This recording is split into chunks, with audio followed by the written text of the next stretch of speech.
Welcome once again to Symphony Hall. I'm Della Chiesa. This week, BSO assistant conductor Georg Bachmann is making his Symphony Hall conducting debut following his successful debut out at Tanglewood last summer.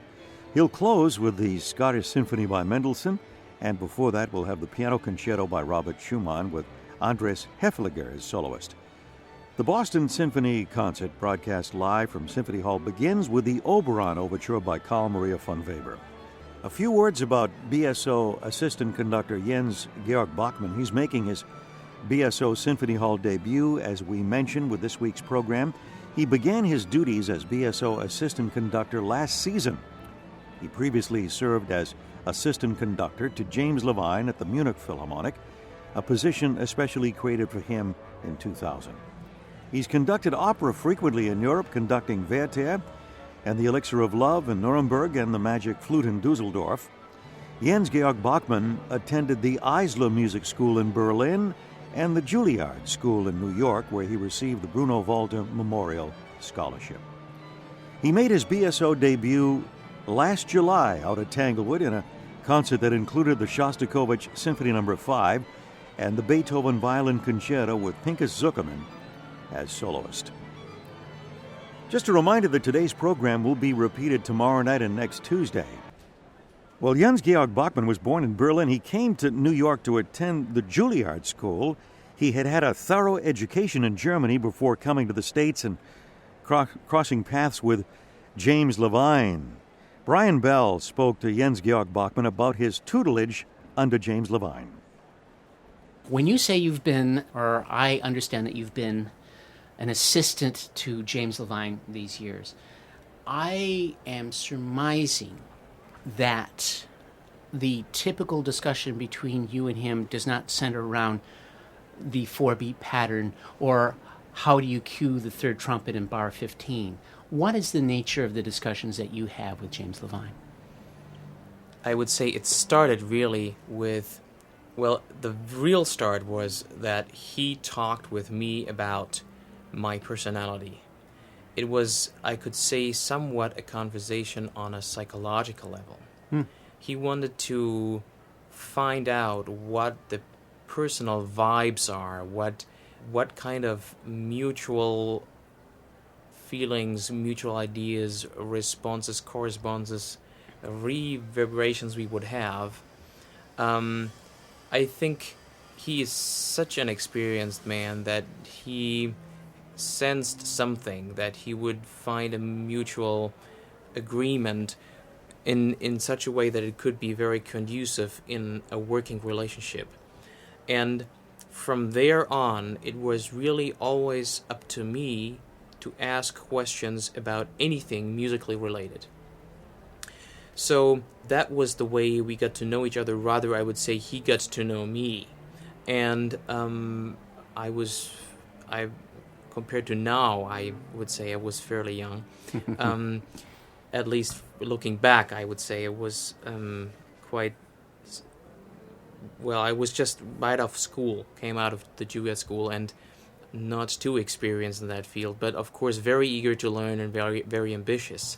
And the conversations we had were always based upon musically related questions I had, such as specifics in a piece, regarding orchestration, regarding tempo, regarding phrasing, regarding relations between pieces within the realm of one composer. For example, Brahms. Interesting thing we were talking about was the relation between 4 Brahms symphonies, 2 piano concerti, 1 violin concerto, a requiem, and the Haydn variations. And then we have some nice little jewels on top, such as the Tragic Overture and Academic Festival Overture, which are totally different. And they just show amongst themselves how vast the area of musical expression is spread amongst one composer. So that was something I really learned to look at closely and to see what is different and what is so unique that it doesn't repeat itself at all within the entire lifetime of a composer. Can you give me a quick thumbnail of your assessment of the American orchestral scene versus the European orchestral scene? First of all, there are more opera orchestras on the European side or in Germany and Austria than there are in America. In other words, each larger city has the ambition to have a theater to play opera and concert. But the orchestra normally functions as an opera orchestra, functioning in addition as an concert orchestra as well. Here we have much fewer opera houses, but very, very distinct and well-established symphony orchestras. I think that is a big difference, and that also describes the difference between the career possibilities for young conductors. In the United States, I would say it is a fantastic step into the scene, in that is obtaining experience by observation and finally having the exposure, as I'm fortunate enough to be here in Boston conducting this Boston Symphony finally. That is one approach. And the other one is in Germany, that you have to be very skilled on the piano. You start as a coach for singers in the opera house. You train the singers. You play all the stage rehearsals as replacing the orchestra once it's not ready.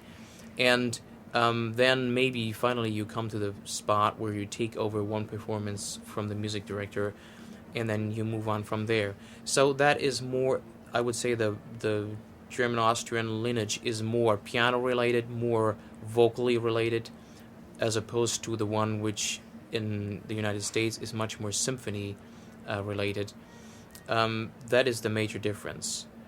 I would say for myself, both are very good paths to follow for conductors. It is just a question, what is the priority? Or, if not so, is what is the first step which draws you in? I was fascinated by both institutions, such as purely orchestral institutions or theater-related institutions. And it just happened that I studied at Juilliard, and I had a way to connect from there into the orchestral scene in the United States. That's BSO Assistant Conductor Jens Georg Bachmann speaking with our producer Brian Bell. And we'll hear more from the BSO Assistant Conductor, and then Jens Georg Bachmann will conclude this afternoon's Boston Symphony Concert with the Mendelssohn Scottish Symphony, continuing this broadcast that's coming to you live from Symphony Hall in Boston. I'm Ron Della Chiesa here in the broadcast booth overlooking the stage in Symphony Hall. So, how did Jens Georg Bachmann come up with a program for this week? Speaking with Brian Bell, it turns out that he had far more leeway than the norm. This case was really interesting because it was, I think, quite the opposite. I was asked, what would you like to do in your subscription debut with the Boston Symphony in Symphony Hall? Wow. And at that time, I think we had a soloist, or we knew that it would be a pianist, but I could tailor a program around that fact and even see what the soloist would propose to my ideas. And I said, I'd love to do something where I can derive from my own musical heritage. And that is why I suggested the Mendelssohn Scottish Symphony, a piece I had done earlier, a piece I'm very fascinated by, just because it is called the Third Symphony, but it actually is his last one, and it took many, many years to be finished. So it is really a piece, and also, if we want to say so, a message of his lifetime. Then, when I had proposed the Mendelssohn Third Symphony, the Scottish Symphony, I thought if we want to do an overture, it could be something related to it or contrasting to it. And contrasting in terms of style and just from a completely different musical area in time. And then I just found that Oberon is not really played often enough, just because the piece is very, very bouncy and resilient and a very, I would say, exuberant piece. And it is a phenomenal starter.